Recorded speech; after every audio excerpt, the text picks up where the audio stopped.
What if every girl grew up knowing that she has the power, the right, and the opportunity to lead in whatever way she chooses? Hello, everyone, and welcome to another episode of the Today's the Day Changemakers podcast. I'm your host, Jodi Grunwald. This week, I'm joined by the incredible Sarah Jakle, founder and executive director of DemocraShe, a nonpartisan national nonprofit that empowers historically underserved female-identifying high school students to step confidently into leadership roles.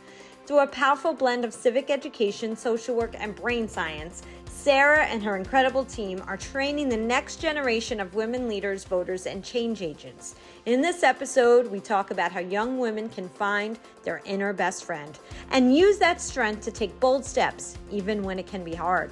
We also dive into the incredible impact of peer-led training and the community that DemocraShe is building nationwide. Please note, this is only part one of a two-part series. Next week, we will speak to two of DemocraShe trained leaders who are still in high school and now helping train other girls on the DemocraShe model. You're going to be inspired by Sarah's passion, purpose, and the way she's helping young women realize that leadership isn't just a possibility, it's their right. I myself learned so much from Sarah and left this episode so inspired and grateful for the work she is doing. Please visit democrashe.org for more information. That is DemocraShe.org.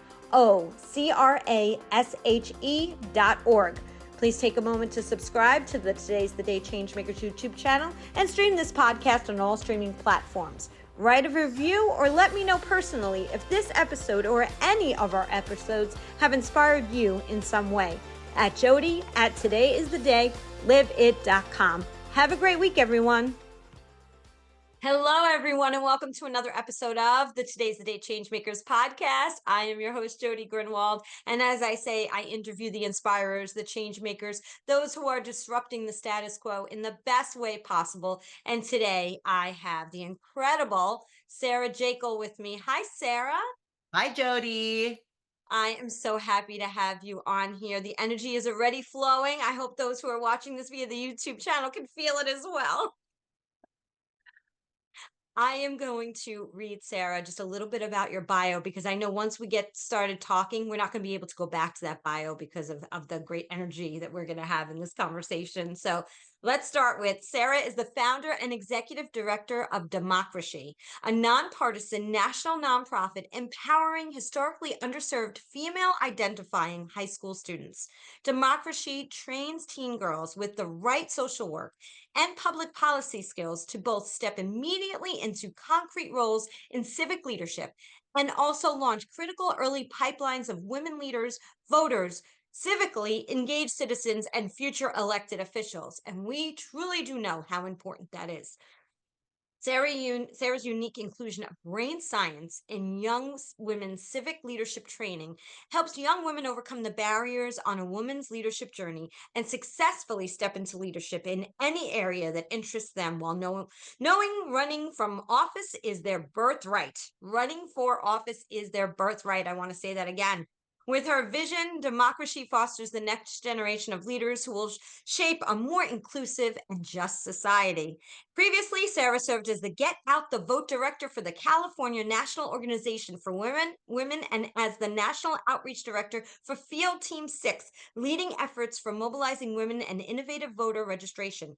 Empowering women to hold political office has been an interest since Sarah's first interned at the Women's Council of Democratic Senatorial Campaign Committee in college. Sarah could go on and on. There's so much here. Just the power of when I'm reading it and I'm listening to it at the same time, right? As I love to do. That's why I don't read it very much beforehand. And I feel the power in it and your excitement in the writing of what you did in your bio. So let's talk about this. Where did this deep-seated feeling of really wanting to take hold of helping young women put themselves out there, where did that stem from? I have to start there because there's so much power in what I just read. You so much, Jodi, not only for the question, but this whole podcast and the work that you do. It's a windy journey, right? So I started out in direct service with our unhoused community. I was working with people who are experiencing homelessness, who are coping with mental illness. And it made me so angry that I went and got a master's of public policy because I wanted to fight for that community. And then I missed the people I worked with. So I went back and got a master's in social work. And I was a military social worker. USC uniquely had this program, and military social work at the time were the only people looking at trauma and how its impact on the brain prevents us from reaching our full capacity.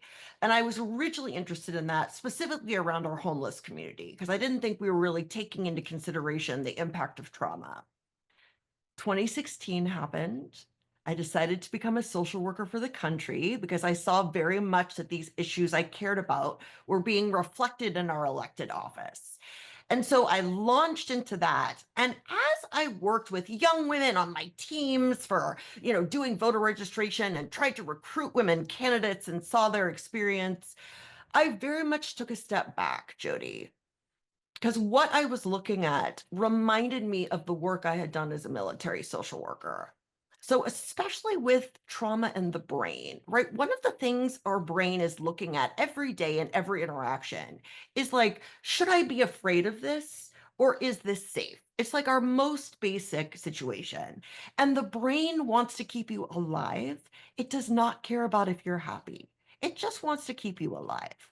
So it wants you to stay in your what it describes as your comfort zone, right? Where it decides you're safe and it's understood. It's not new, it's not upsetting, it's safe. And comfort zones for women were so very different than comfort zones for men because largely of the impact of perfectionism, of socialization of women to be safe, to be small, to be quiet. And so our brains naturally cue us that something is slightly off when we're stepping out of those comfort zones. And that's where you see things like imposter syndrome, Mhm. hesitation, right? And so I was seeing that so much in the women I was working with, these dynamic, amazing, exceptional women who had just the same qualifications as the men, if not more experience. But when asked to run for office, were like, it's not my time. It's not my turn. Someone else could do it better. And Mhm. men, bless them, they're not doing anything wrong. We're like, yes, I was thinking governor. And I was looking at this and I'm like, why, where is this dissonance? And thinking about, wait a minute, this is kind of what I've studied with the brain. This is what I've studied with how our brain looks at the world and evolves. And I've actually trained up in skills to reorient us to safety. And this starts getting very like scientific, right? With the brain and science. I could talk about the amygdala, but really what it comes down to is we blame ourselves as women for not being strong enough. We're not good enough feminists. Why do we hesitate? When really it's just the way the brain has evolved to try to keep us safe. This is evolutionary from our cave women ancestors, right? When this was adaptive. And we have the same brains. So if we know that and we can identify it, we can use the decades of research, evidence based research to help brains overcome these different types of identifying fear and safety, put them into how we train our women civic leaders and set them up when they get offered the chance to run white to say, yes, I was thinking governor. Oh my gosh. Wow. And I know you didn't rehearse that because and that was so powerful. I'm just still sitting here thinking, you need a bigger stage.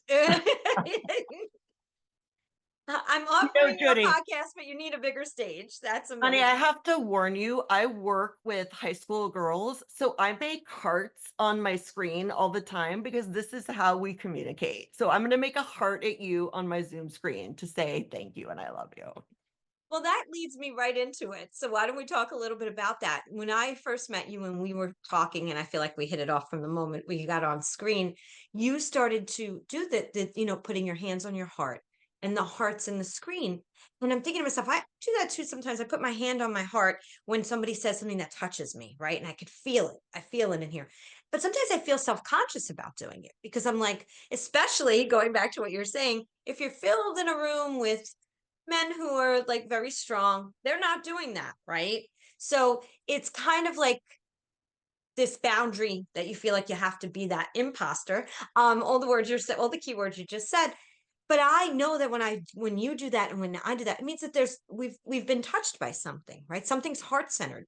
So tell me a little bit about why you do that, what you teach about that, and just share how this really actually helps people come together by even these hand gestures. Great question, my dear.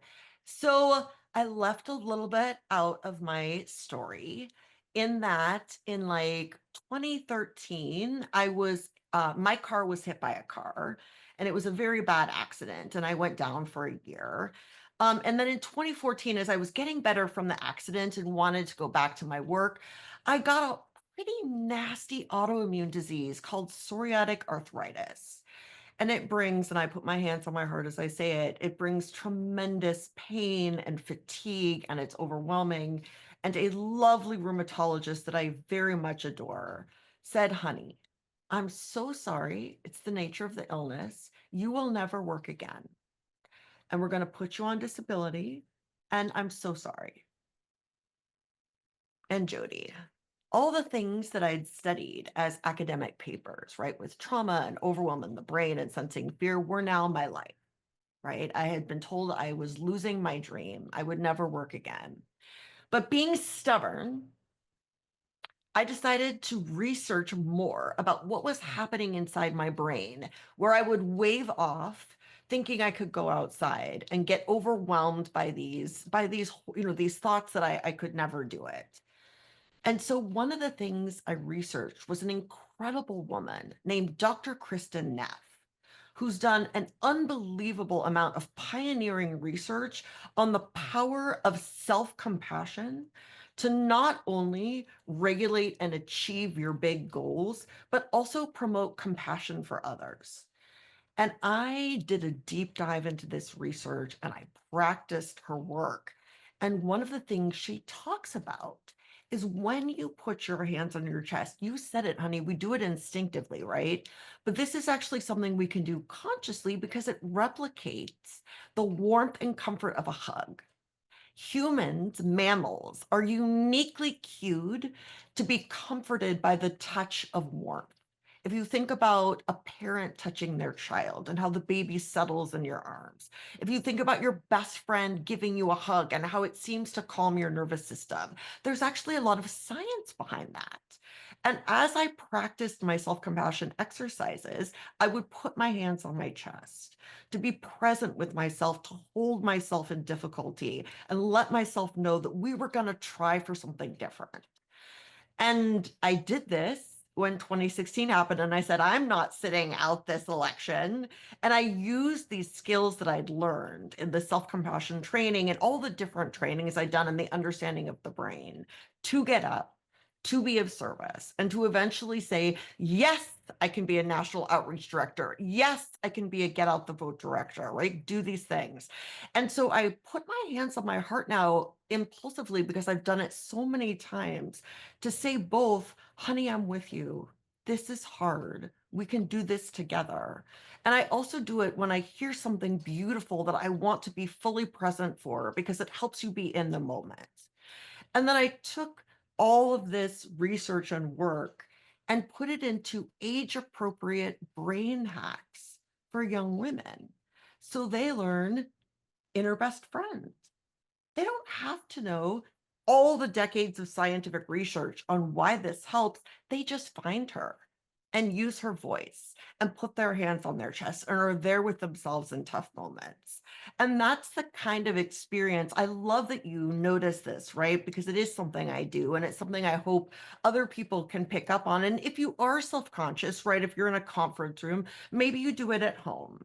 Maybe you do it on a call with an amazing woman who's doing a podcast, right? You get to choose. You have agency over when you do this tool, but it is a tool to help us be with tough emotions and to be in the present moment. And let me tell you something. I noticed that I do it now ever since you and I chatted. I was paying attention to the times that I've been doing it, and I do it naturally too. And I don't know that I sit there and think to myself, "Oh, I shouldn't do it in this room." But I know people might think, "Well, we can't do it everywhere." But I feel like we need to have our own power to feel comfortable in our own bodies, to be able to do those types of things, right? Almost give us ourselves an inner high five, for lack of a better way of saying it. And we can do that in so many different ways. You mentioned something so important, and I know we wanted to talk a little bit about this, and I'm gonna take it up since you just mentioned it, that inner best friend. Especially for the age group you're teaching, it's tough. It's tough. There's the social media, the outside world, all the things that are going on, and finding your inner best friend, whether you're 12 or you're 53, sometimes can be hard. You talked about also you found that self-compassion, especially after, getting a diagnosis that was kind of wow, right? So, how does one who's listening right now, thinking like they're in this turmoil space with themselves, find their inner best friend if you have some words of wisdom for that? I can't wait to answer that question. And before I do, I want to quickly circle back to something you said. You mentioned that right now in conference rooms that are mainly filled with men, let's be frank, we might feel self-conscious about putting our hands on our chest, right? And I want to say that part of what we're fighting for in trying to get pipelines of young women moving into leadership in any area that interests them while knowing running for office is their birthright is to change what power looks like and also crack it open for our men. They are as trapped by these power dynamics as anyone, right? I know so many men who are sensitive, who are lovely, who are empathetic, who would, in a heartbeat in a conference room, put their hands on their chest if it was okay. Yes. And people sometimes, right? And people sometimes say to me, Sarah, you're focused on women, but what about our men? We're losing them. They're dropping out. They feel hopeless and they get angry. And I say, oh my goodness, I'm fighting for them too. Because if we fill the rooms with women and we fill the rooms with the way women have traditionally shown up, we open that possibility up for our amazing men. We are all of it, right? Every gender is all of it. They are powerful and passionate and compassionate and strategic. We all are. And we shouldn't cut that off for any part. We shouldn't cut the strategy power off for women, and we shouldn't cut the compassion, empathy off for men. So my very big hope is by filling these rooms with women who are brave enough to show up as their compassionate selves and actually understand that compassion is strategic. Compassion is not just lovely. Compassion actually is more likely to help you reach your goal than that critical inner bullying voice that we are very familiar with, right? So these are actually things that research has shown helps us be effective leaders, helps us be strategic leaders, and helps us learn to be compassionate for others as we are our beautiful, compassionate, strategic selves. So, which is all to say, right? Like, I'm so glad you did say that, because there are a lot of men, several of which I know. One of my incredible mentors, who's a big part of Changemakers, he is that. He is an example of everything you just said. And so there are so many people. My dad was an example of exactly what you just said. And thank you. And I feel like that if there's this thing, stigma, that's the word I was looking for. There's a stigma about showcasing feelings. There's no feelings in business, right? There's no emotion in business. That is such a misnomer, and we could spend hours on that. But the truth is we're not machines. We're human beings, and we can't just shut down just because it's not a good idea to bring it in the workplace. We have to be able to help the human grow in all aspects of their life. And I feel like what you said was so spot on about the more we fill the rooms with those who have it, and not to say not every woman is the type, right? I mean, there are very strong women who may never do that at the same time too, but it may be about the stigma that they've had in their life. There is so much compassion that if we could just, I always say this in the podcast, Sarah, if we would stop judging each other and ourselves, what a connective world we would be, and this feeling of freedom to just be who we truly are would be unbelievable. I mean, So, Jodi, I love that. And here's the whole foundation of democracy. If we stopped judging ourselves and each other and we kind of think, wouldn't that be lovely? mhm. There are evidence-based practices that we can learn to do just that. And part of the reason I was so excited to bring social work skills into how we train public policy leaders and specifically women to overcome the barriers and be able to put their particular experience based on their lived experience into the world is because of what I was seeing also happen to women. So there are two sides of the barriers women face. One side is the imposed imposter syndrome, right? The sense that if we go out of our comfort zone, it's unsafe, so we tend to stick inside. The other is the very real pushback that women get when they do dare to step out of their comfort zones. And I was speaking specifically about when we did get a woman to run for office and she did nothing other than want to serve her country. The amount of anger and vitriol and hatred that she would receive, this lovely human, was cataclysmic, right? And we've all seen it. And, in 2020 on Facebook, Republican women received twice as much harassment as Republican men. And Democratic women received 10 times as much harassment. And there's two things about this statistic. One is the word harassment is a nice way of saying rape threats, right? Like horrifying things that were coming across their social media. And the other is if we interrogate for a second into Democratic women, Democrats tend to put forward a much more diverse slate of candidates. So what we're really seeing is women across any intersectional identity getting much, much more pushback. And as I was looking at this, I was like, we need to name some of this as trauma.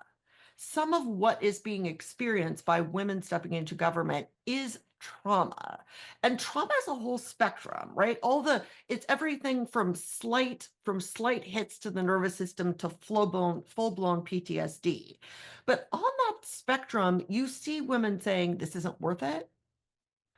I had women who were elected officials coming to speak to DemocraShe, and when asked about their experience, they would say it's not worth it to the girls. Oh, And when that woman would leave, I would come on and say, amazing women, this is why we're here.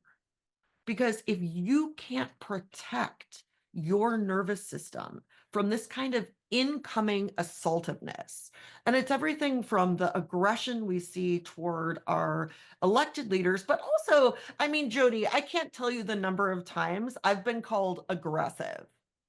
Really? I'm aggressive? Or is that a word that you're using to try to put me back into my box, right? And we all know this as women. We've all experienced it, whether it's not being paid equally, someone takes your idea, someone calls you aggressive, right? So part of what I wanted to train in these young women is the skills to protect your nervous system so that somebody comes at you and you can make a space. Viktor Frankl, who was an Auschwitz survivor and psychiatrist, had this amazing quote, Jodi. And I tell the girls this each time they start a democracy workshop. And it's in between stimulus and response, there is a space. And that space is choice. And in that choice is freedom. And mhm. I'm paraphrasing him. And then I say to them, these skills are to make some space between an outside stimulus and your response. So it's not a triggered response because there's a whole movement right now in our country to trigger and upset women, right? So we're making a space. So there's a trigger and you have a space to be able to decide what is your authentic response. It may be, I want to get the hell out of here. It may be, you know what? I want to step up and lead this room, but it's your choice. Because if women all had the choice of how to respond, how to step up, how to show up, that to me is freedom, not only for us, but for our country and how we could be. So this all wraps back to your question about inner best friend, because one of the ways that young women are taught to regulate their nervous systems in tough times is to identify a figure, any figure. And I feel like for many people in your life, Jodi, it would be you. Someone who has got your back, encourages you, let you know you matter, someone you can trust. And the reason why we do this as an inner best friend is because of an exercise that Kristen Neff leads people through, which I'm going to, if you don't mind, Jodi, I'm going to do very quickly for your listeners as I would well. love it. So this is Dr. Kristen Neff's exercise, and she asked you to do the following. We'll start with you, Jodi. Can you imagine that your friend has had a really tough day? So she actually failed at something. She failed and she comes to you. And Jodi, I want to think about, and your listeners, I want to think about how you would respond to her, the words you would use, the like physical gestures you would use, the tone you would use. And now I want you to think about this. You have failed. You failed. How do you talk to yourself? What words do we use? Because the words I use, I wouldn't say to anybody. The tone, I would never use that tone, right? What we find is that, and this again, it goes back to the way our brain evolved to think that it's adaptive, to like beat ourselves up because the brain thinks if it beats you up and beats you up, you won't do it again. It doesn't work. It doesn't work. But again, this is a cave woman part of the brain, right? She didn't evolve, right? So she doesn't realize it doesn't work. So a way to hack it, because we do identify how we talk to our friends, right? Is having that friend inside you who talks to you, because it's very difficult to change the way you talk to yourself, right? You're going against like evolutionary history, but we can access how friends talk to each other. So the girls identify, who is that for you? Is it your mom? Is it your grandma? Is it your actual best friend in real life? And what the science shows is it doesn't have to be somebody you know. It's just as effective if it's an Instagram influencer that you love and check out every day, right? Brene Brown might be many people's, right? Like Mel Robbins, Glennon Doyle could be many people's inner best friends, right?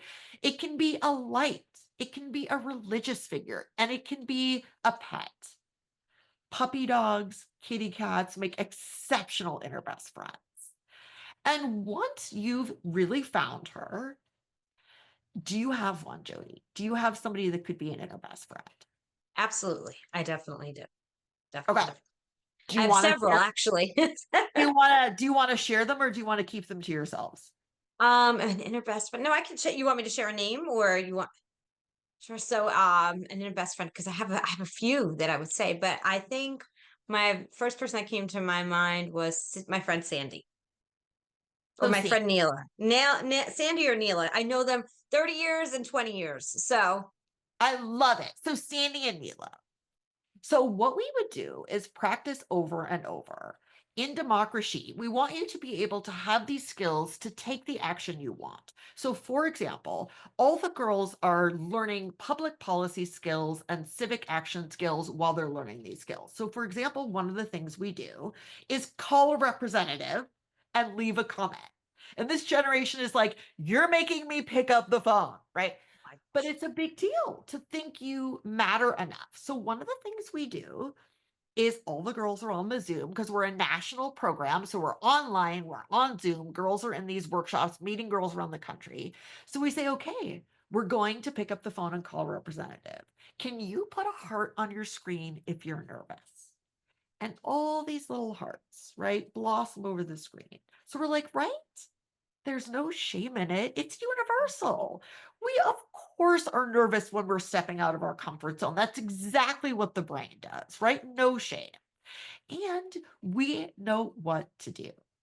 So the first thing the girls do is ground on Mother Earth, the first feminist, who's under all of our feet no matter where we go. When they go to college, she'll be there. When you go to your job, she'll be there. Mother Earth grounds you. And that's a particular skill called grounding. And then we say, can we check in with inner critical voice? So you're imagining calling a representative. What does the brain say about that? What does inner critical voice say? And we name her a funny name.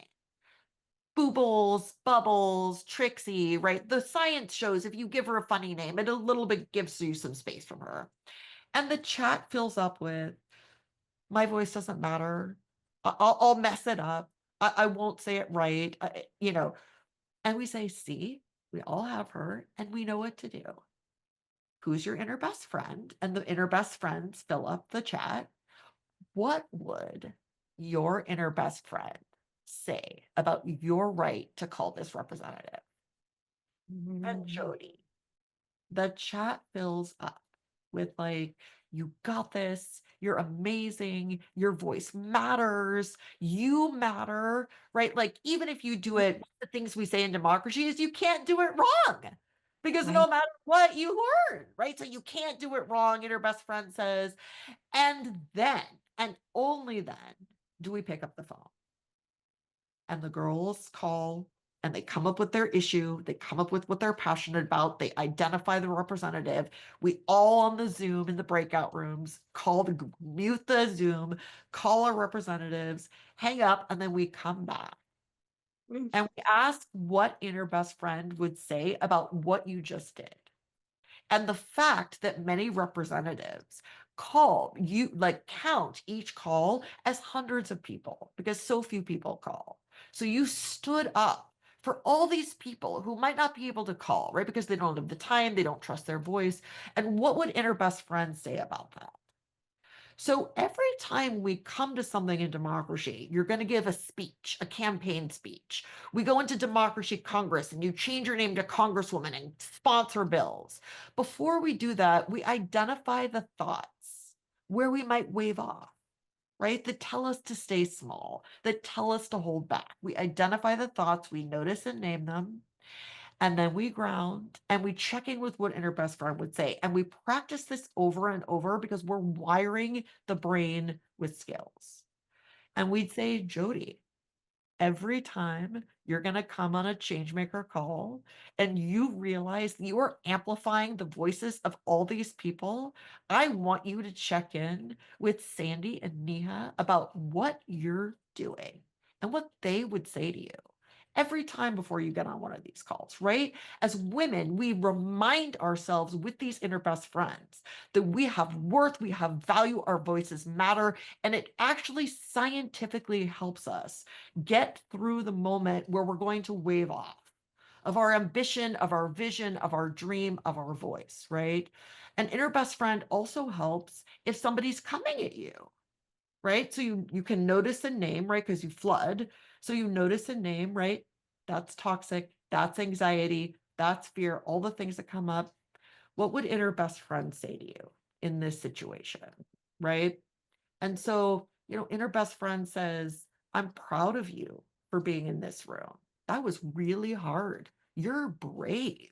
You're amazing. That was unfair. That was cruel. And I've got your back. I'm right here with you. And my hands go instantly to my heart, right? Because we're there for each other. And it's a way that we can show up and encourage ourselves, even if there isn't someone in the room with us that we can turn to and say, that was kind of crazy, right? We can do that for ourselves and internalize that voice. And the idea is by starting in high school, not only is high school the last time boys and girls think they can run for office equally, it's also a neuroplastic time when the brain is very open to learning new skills. And if we start wiring young women with these abilities to identify an inflection moment where they're going to wave off and the skills to get through it to realize their radiant selves. And we wire those women with practicing that for 4 to 6 years before they even hit the workplace. What kind of country might we see?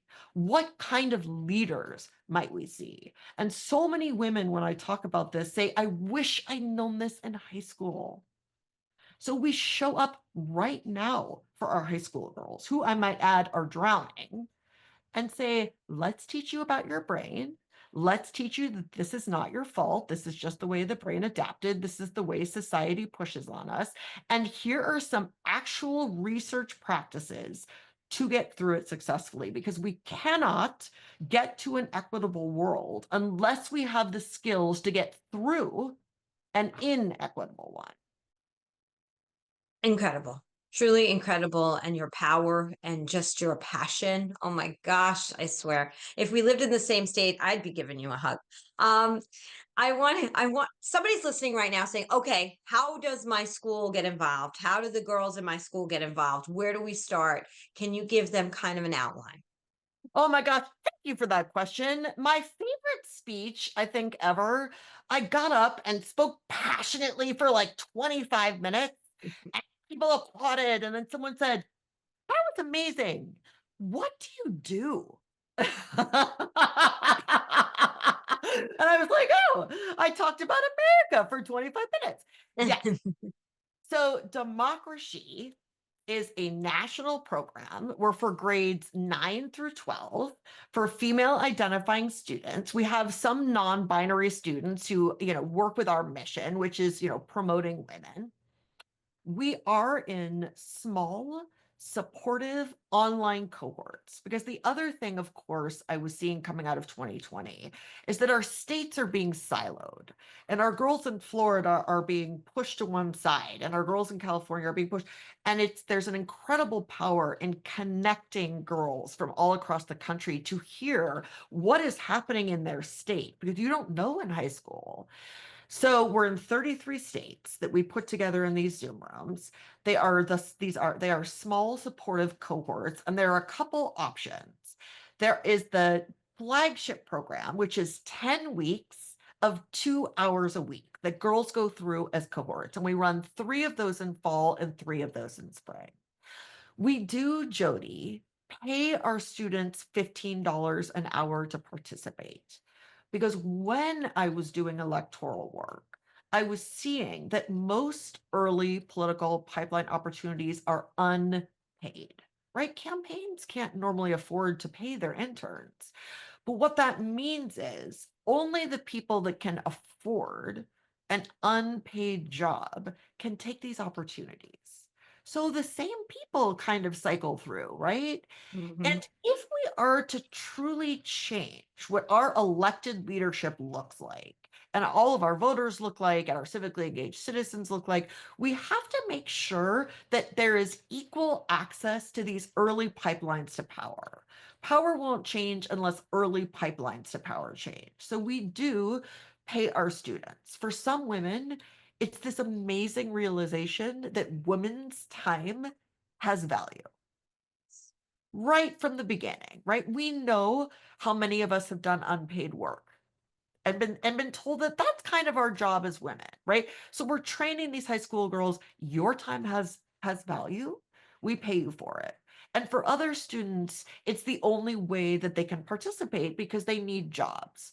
So 70% of our students are first generation Americans, not necessarily because we're specifically trying to do outreach for that, but because that's who sees this opportunity, can grab this opportunity, and starts moving through toward realizing the power of their voice.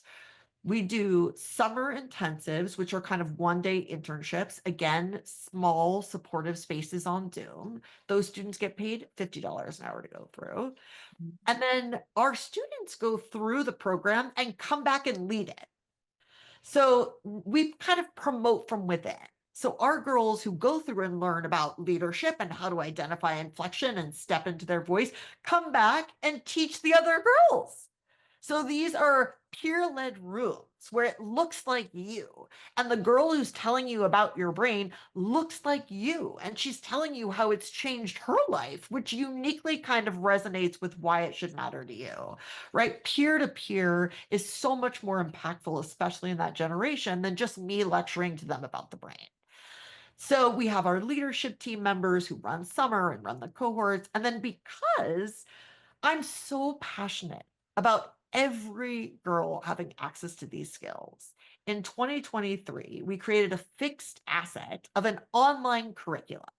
So it lives in perpetuity and it is dynamic high school girls that look like you, leading you through short, fun, interactive videos that walk you through this curriculum. And it is completely free and it's available to all 8 million high school girls right at this moment. So those are kind of the immediate ways that you can engage the DemocraShe curriculum. So because we have so much demand for our program, I'll tell you, Jodi, we do about $200 worth of outreach and get 3 times the amount of applications we can manage with that little outreach. Because a lot of our outreach is on Instagram, because that's where high school girls live and we reach everyone in the country. So, if you're listening to this and if this resonates with you, I have a couple ways to immediately get involved. One is let an amazing teen girl know you see her, you think she should be a leader, and you think maybe she should apply to Democracy or check out our online curriculum. And our website is democracy.org. The word democracy, but with a she, org, and we have a tab called apply, which has all these opportunities. You can immediately access the online curriculum, you can apply to the flagship cohort or the summer cohort. And the other thing that I would offer to your viewers is consider coming on board as a monthly supporter, right? Because we are a nonprofit, we're a national nonpartisan nonprofit. These are all completely tax deductible. But it is the monthly donations that let us build a budget and kind of run. And the way I think about it is we're not in an either or, where it's either invest in the future and make sure we've got these pipelines or immediately engage in electoral politics. It is an and. And actually, shifting but to and is one of the resiliency skills we learn in democracy. So it's absolutely fight every election cycle. It's more important now than ever. And consider coming on board as like a $5 a month monthly donor toward this pipeline of women who are uniquely set up to overcome the barriers that we know they're going to face so that their unique lived experience in all the states around the country immediately starts in their local communities. Our graduates leave with a 3-year plan for how they're going to take their skills and implement them in their communities. So we've had girls launch reproductive rights conferences for high school girls. They run for social justice chair at their school. 3 of our girls in 2024 actually ran for local office, including Hafsa, who won a student board of education seat in Maryland and is the youngest elected official in Maryland.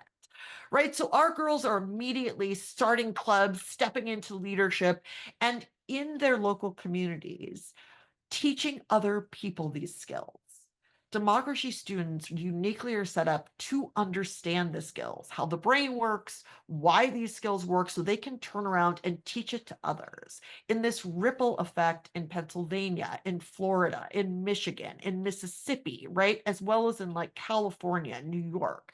So you're starting these ripples of young women who uniquely hold compassion for themselves, compassion for others, and are strategic in being able to achieve their goals. So it's not only future pipelines, right, of elected officials who say, yes, I was thinking governor. It's immediate access to local activists in these local communities who are stepping up for women's rights immediately in their schools and communities. And so I am so excited about these radiant democracy heroes, and I am so passionate, Jodi, about them. And I am so grateful if anyone believes in them enough to come in kind of as this monthly donor or one-time donor. Um, and the last thing I would say is reach out to me. So may I say my email, Jody? Oh, absolutely. Please feel free. So, hi, lovely change maker listener. You're amazing for listening to this podcast. You care about change makers. You care about the world being a better place. I see you and I adore you. I would love to meet you. My email is Sarah with an H, me, at democracy.org. Do you have ideas for me? Are there things that I should be thinking about? Are there people I should be meeting? Are there organizations I should know about and partner with?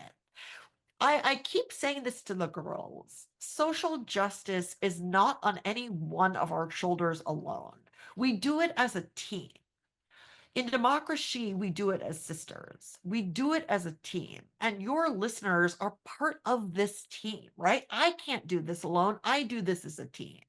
So, absolutely reach out to me. You've got ideas, you've got thoughts, you've got connections, anything. I love to hear it. We do this work as a team, and your listeners are a part of that team.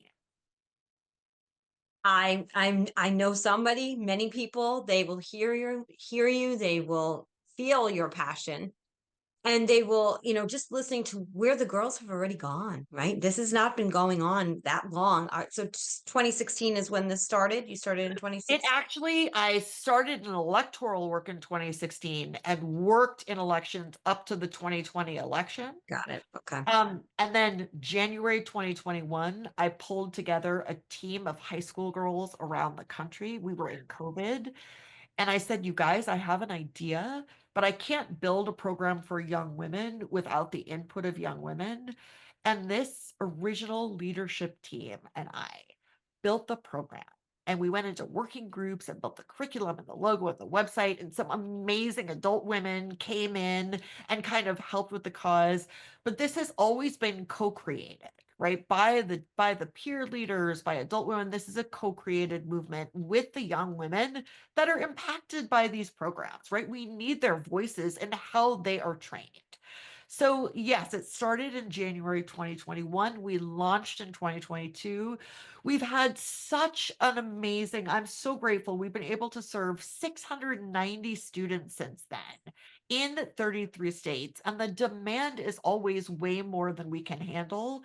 So, I am so excited for this moment because I will say, Jodi, I feel like I've trained my whole life for this moment. Now my hands on my heart. That's beautiful. Women are uniquely under attack. And the skills, when I stepped out in 2021, it was like, hey, some like trauma skills might be important in how we create our civic leaders because of what I'm seeing already in 2016 and 2020 is amplified times a million.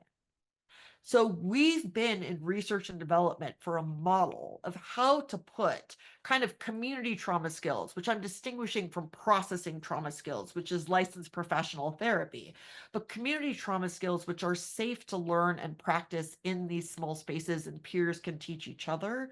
We've been in research and development for putting those skills in how we can engage our civic life. And now in 2025, we are ready to meet young women. I'm starting to train adult women, right? There's no end to how understanding brain science to meet overwhelming fear, despair, all of these things that we may find ourselves spiraling in. There is research for this. There are practices for this.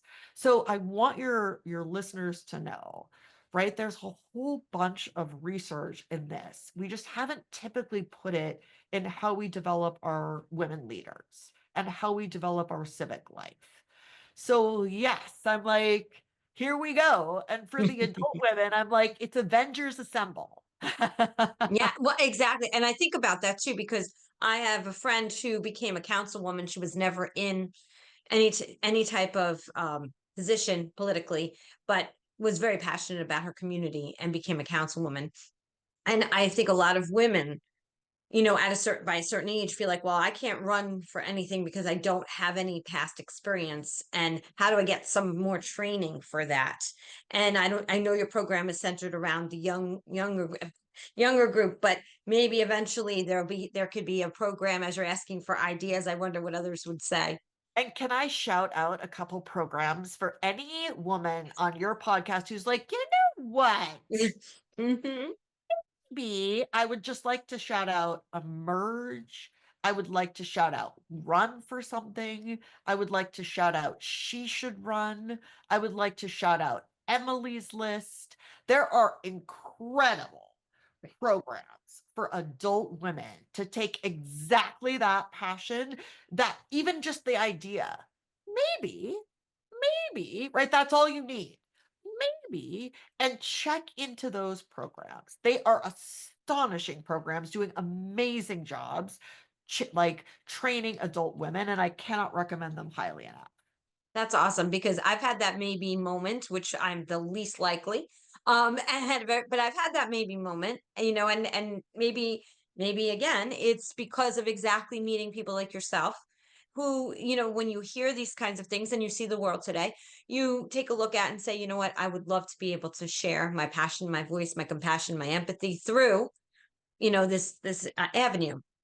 I do want to ask you something too, which is, as you're talking about all of this, did you ever think you'd wind up when you started the organization with what you have now? And I want to add something else in there real quick, if you don't mind, is that you also mentioned, you had gotten this diagnosis where you're not going to work anymore, you're not going to do it. And look at, oh my gosh, the amazingness that you put together and the resiliency because you had that self best friend and you found your inner compassion. So I just needed to add that in for those who are listening, bringing this back. If you're coming in now and you kind of skipped ahead, just to know that, Sarah did get this diagnosis and said, you're not going to work. And then she starts an incredible organization that is impacting now. I wrote this down, 690 young women to go after their potential dream of becoming an elected official. You know, Jody, these skills are not esoteric for me or abstract for me. Every day, I do face overwhelming fatigue. There is, unfortunately, and those of us with autoimmune diseases are very familiar. There is a tremendous amount of physical pain. I can't use my hands, right? Luckily, we have magical dictation.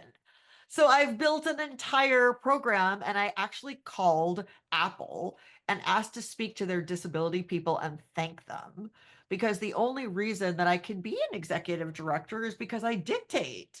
I dictate emails, I dictate speeches, I dictate texts right on my on my phone.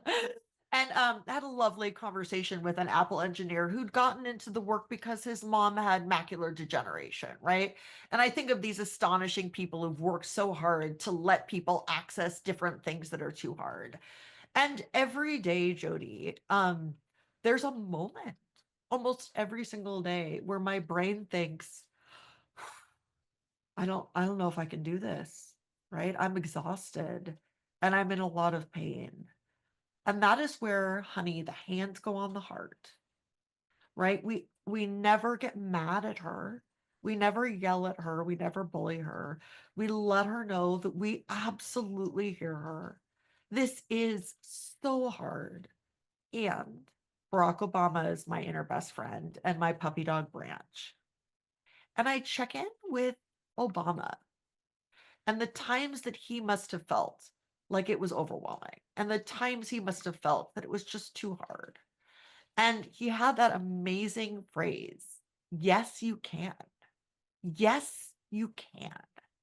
And I resonate with that. I hear him. I imagine him hugging me in a very platonic way. He's with Michelle, but I imagine him hugging me. Can you imagine getting a hug from Obama? I would probably actually faint in real life, but like I imagine him physically hugging me and saying, honey, yes, you can. We'll just take one more step today toward that. That's all we need to do. Just one more step today.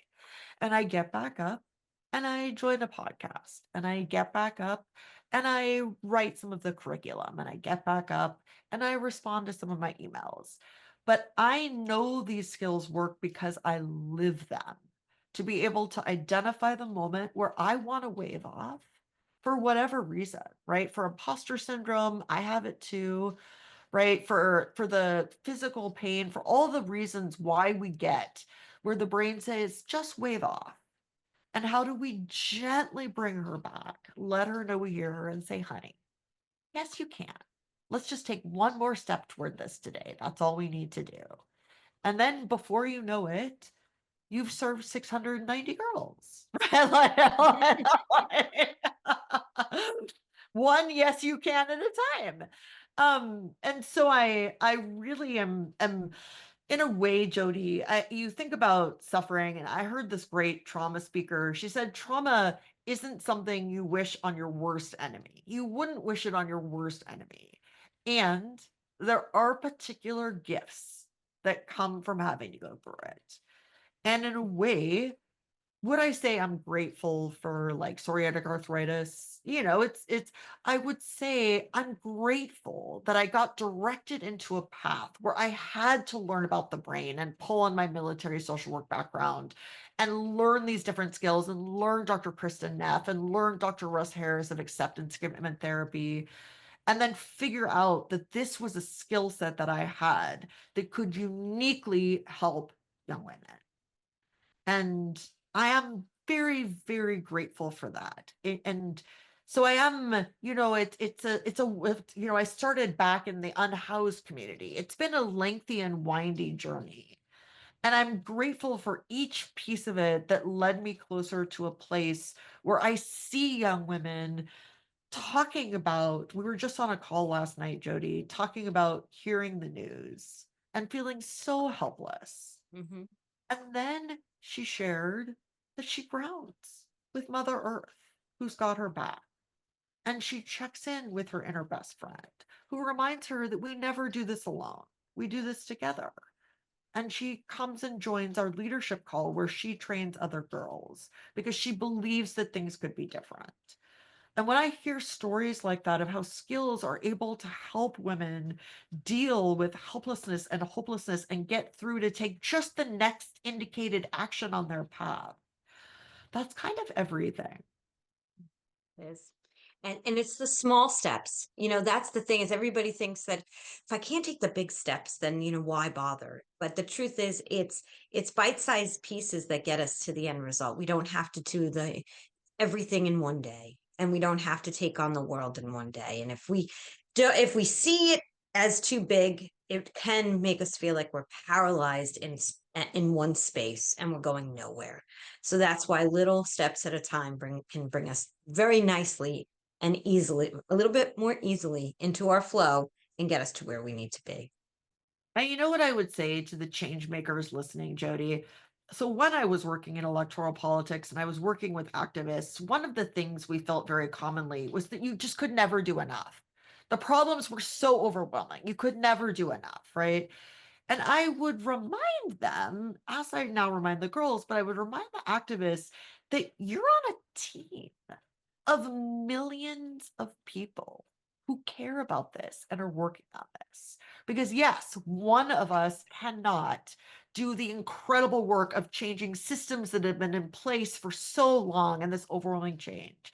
But knowing that we're on a team of millions of people, what is the one tiny piece that we move forward? And honestly, Jody, it can be being kind. Being kind these days is a radical political act. So maybe that's all we do today is smile at someone walking by and wave at them. Mhm. Maybe that's the tiny piece we move today as a part of a team. And then maybe that smile leads to a conversation. And then before you know it, you're showing up in a living room or at a food pantry or at a climate discussion, because it is, like you said beautifully, Jody, it's one piece at a time. And for me, it started with, honey, just get in the car and then you can get out if you need to. Just get in the car, just drive there, just register one voter. And in each of those moments, I authentically let myself realize that if I needed to get in the car and then get back out, I would. And it's just breaking it down because when we do get overwhelmed, right, it does paralyze us. So it is checking in with inner best friend, which I did every single time. Barack Obama, could I get in the car? checking in with our best friend and taking just that one tiny step today, just one step at a time. I love that Barack Obama is your inner best friend. That's just beautiful. And That was and puppy dog branch and puppy dog branch. and Puppy Dog Ranch. I love that. And I now will have a list most likely. It'll depend what my situation is, who my inner best friend is. I love this. I love the exercise of that. And it's something we can all do and think of. And it doesn't have to be a person you know, which I think was really helpful too, by the way, because not everybody can find that person right now. Everybody's in different situations. So I could talk to you for about 5 hours. We all know that. And because you just have such a beautiful spirit. So just a quick little speed round here. Favorite book? Ooh, oh my God, I just froze because I have so many. I would say The Body Keeps the Score by Bessel van der Kolk is a fascinating read for anyone who's wondered what the brain and trauma have to do with each other and the impact it has on the body. The Body Keeps the Score. Mentor. Elizabeth Warren. I don't actually know her. She's my mental mentor. I love that. Now, when we first spoke, we talked a little bit about the amygdala, right? And it was just a really fascinating, and I don't know if you can encapsulate, but it was so fascinating to me that I wanted to, because the science of things is not my background, but and even I'm a coach, but doesn't mean I know everything when it comes to the brain. So I wanted to share your insight, and if you can encapsulate that beautiful piece that we shared about the amygdala. Oh, the amygdala is my Amygdala, I'm sorry. I don't know where it's my passion.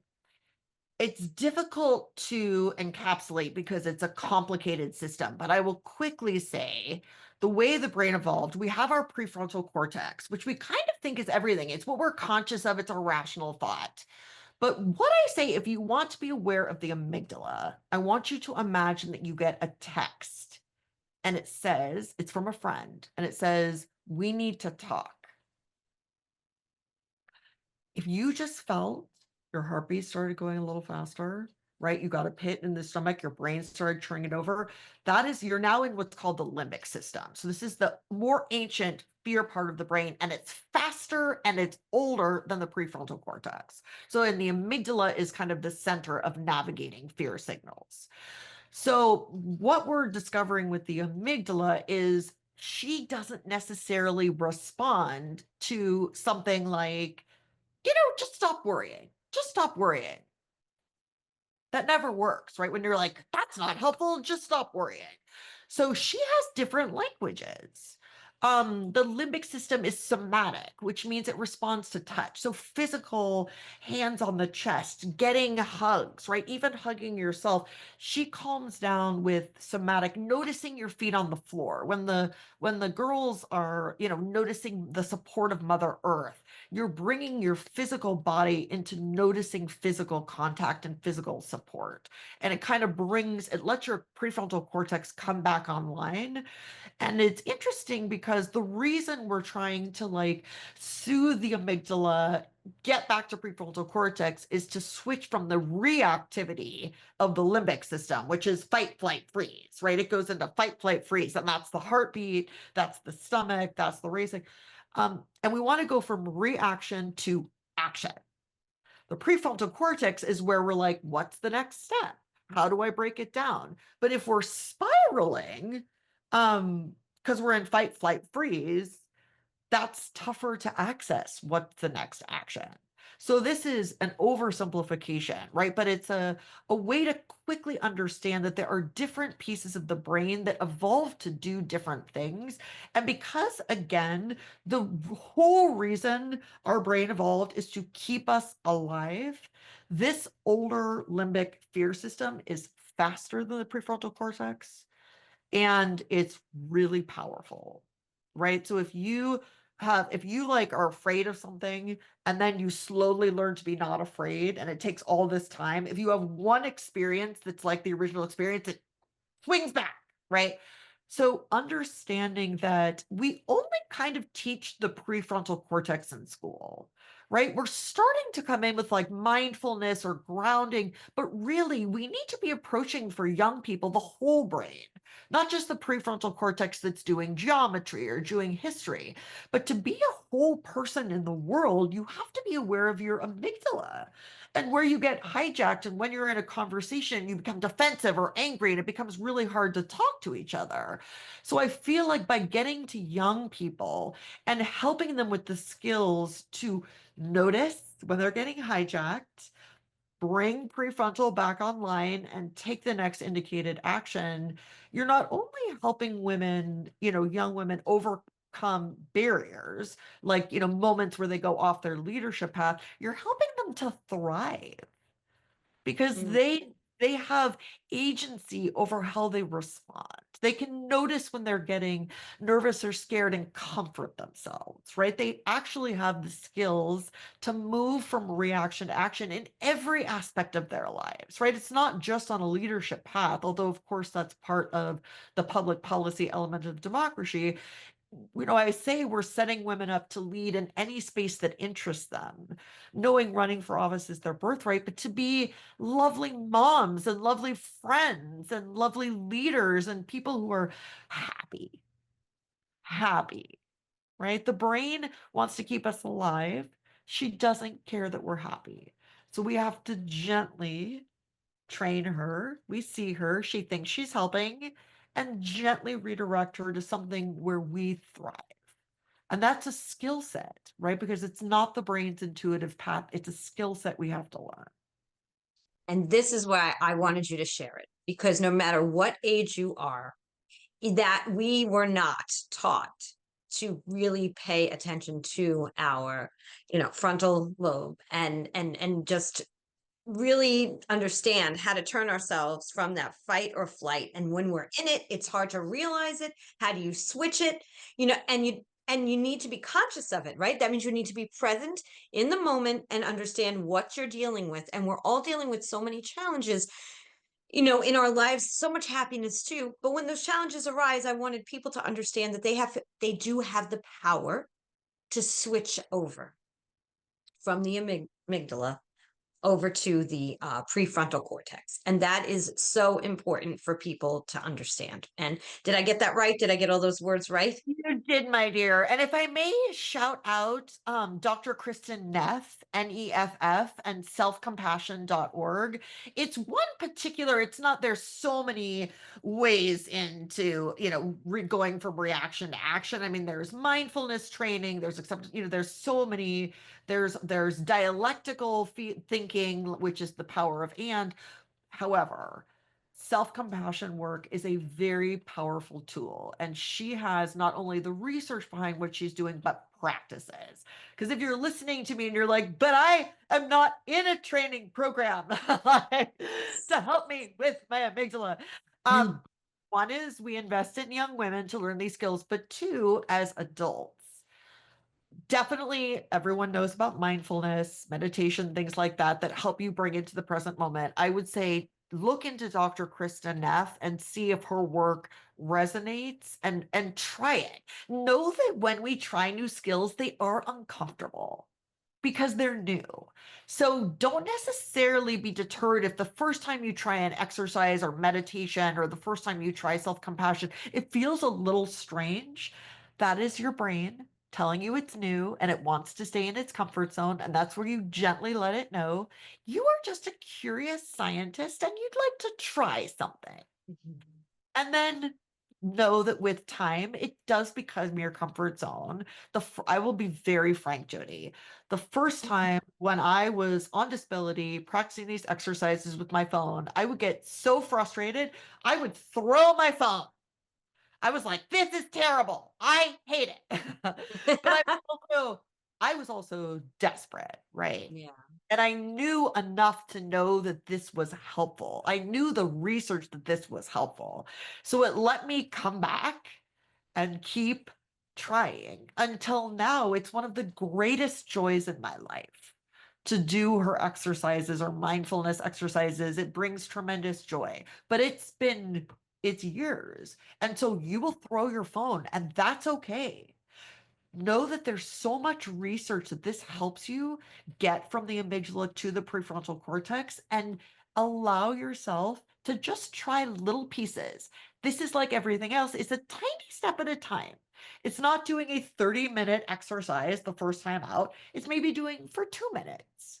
Or asking yourself to smell the soap in the shower, right? To be present with something and notice something beautiful. There are so many ways in, but know that at first it can feel uncomfortable, and there's so much research to let you know to try it. Oh, I love that because the first time I tried my father for years, because he was all into meditation, he was way ahead of his time, and he kept telling me, "Do it, do it, do it." And every time I tried, within like 30 seconds, I was like, I wanted to throw my phone. This is not working. He'd send me all this stuff, and I'd delete, delete, delete, and then he passes away, and all of a sudden, I start getting into meditation, and and it is such a beautiful practice, and I need to do it more. You're refreshing my memory on this because I really need to push to do it more, but it does take time, and it's a muscle, right? It's just like, you know what I mean? It's muscle memory of like how it makes you feel afterwards. Like it makes me want to go back and do it again. And it takes practice. Every skill takes practice. We don't just, run a mile the first time we go out running. It doesn't happen. So it does take practice. So before we end, I just want to ask you, is there anything we missed? Anything you want to share that we didn't get to? The only thing I would want to share is how inspired I am by you. And by all these women, you are uplifting all these different change makers, right? In the same way that I hope to uplift young change makers. But I really see you, Jodi. I see you showing up. I see you doing this work. I see you lifting other people. And it's such a reminder to me, right, that we do this as a team, that none of us it does this alone. And I'm so inspired by the unbelievable people running incredible organizations and doing incredible podcasts. I am inspired by you, and it feeds me. I feel like there's such an ability, and I think you do this so beautifully, my dear.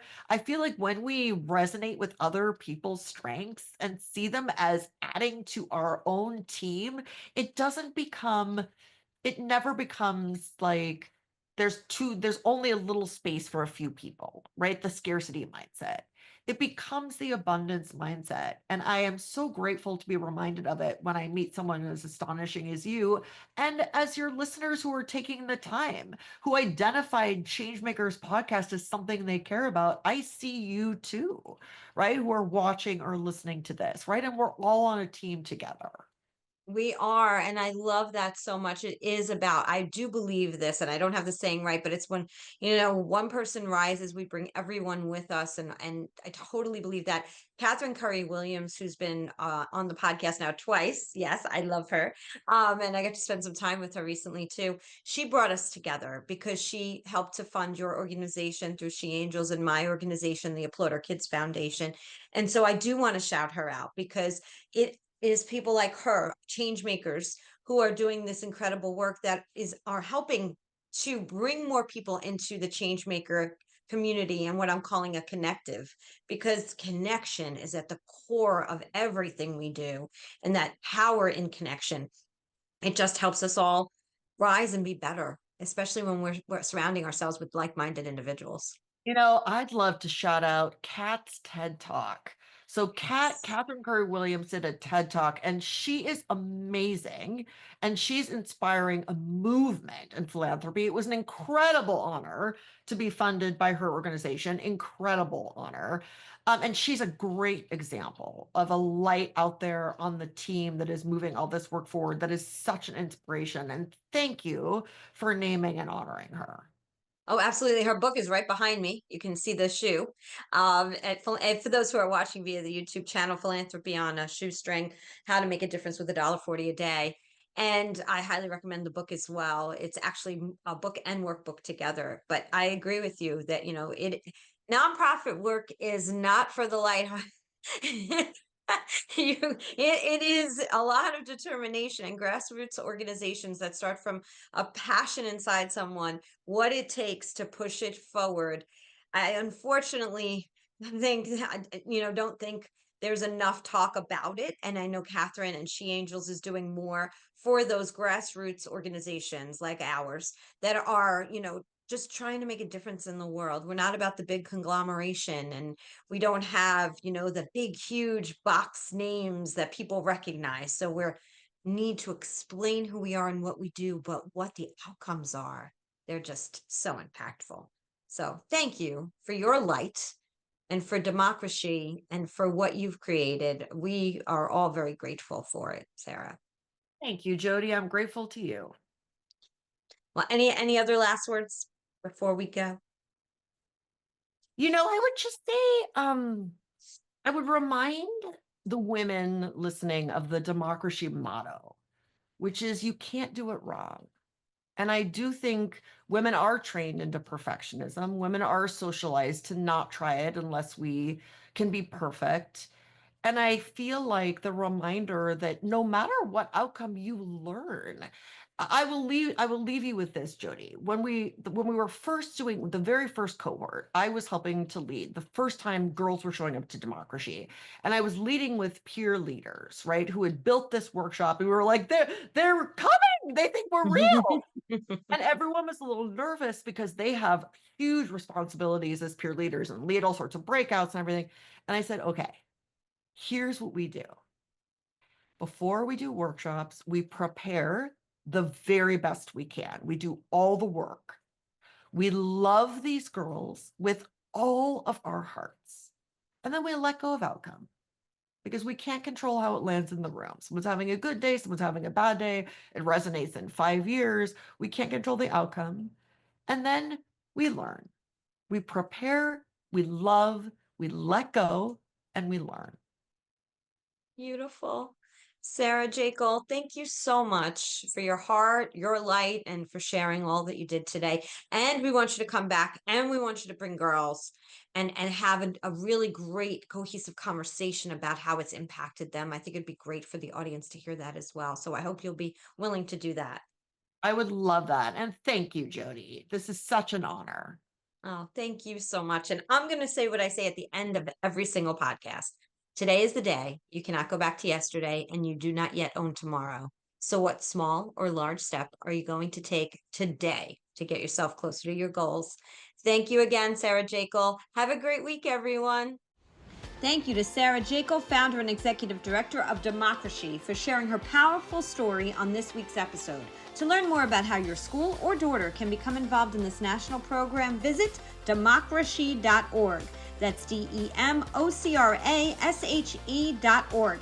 Don't miss part 2 next week as we welcome back Sarah and feature 2 incredible young leaders who have taken part in the DemocraShe program. This is a conversation you won't want to miss. Subscribe to the Today's the Day Changemakers YouTube channel and follow us on Instagram and Facebook at Today is the Day Live It. Also, you can stream this podcast on all streaming platforms. Stay tuned. We're so excited that we're about to launch the Today is the Day Changemakers Connective, a global community for professionals at every level with mentorship, expert-led workshops, and the chance to connect with changemakers from around the globe. This platform is where inspiration meets opportunity. Let's grow together beyond boundaries and borders. Have a great week, everyone.